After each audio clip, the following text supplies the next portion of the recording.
So we're going to try a different way of taking out the background. Now what I did was I went here, clicked here, and made a masking layer. Now I'm on the masking layer here. I'm just going to use my eraser for a change just to take out the background. And this can work well. I want to just, because I want this to be a focusing pretty much on just me eating. So I'm going to use this. I'll make my eraser bigger or smaller.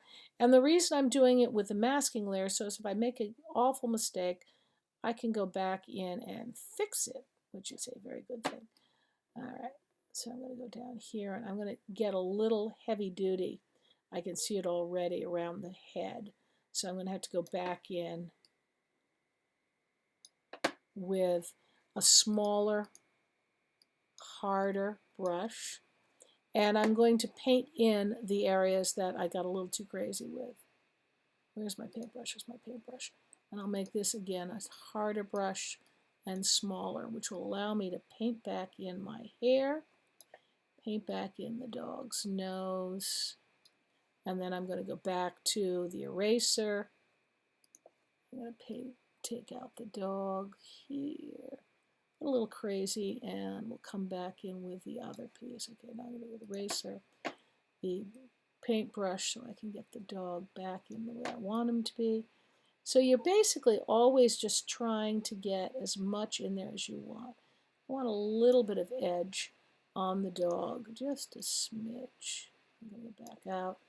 And so I get a nice hot clean edge with the dog's head and a clean head with this dog's edge.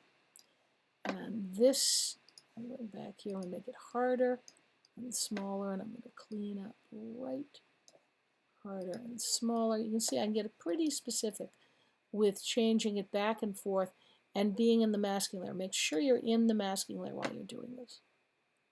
Okay. All right. So I've got this pretty much the way I want it to look. I'm eating, the dogs are looking on, yay. All right, so I'm now going to add the mirror. I'm going to duplicate it so I have a backup just in case something, God forbid, should happen. So I just pull it down on the layer so I have a second layer. Don't have to look at it, we just know it's there. Something. So now what I'm going to do is I'm going to add mask to selection. Boom. All right, now I'm going to add mask. Add mask, apply layer mask, sorry. I'm applying the layer mask, and you can see now it's done. I left a little, I now have a mask on there, so I'm going to have to click and get that down.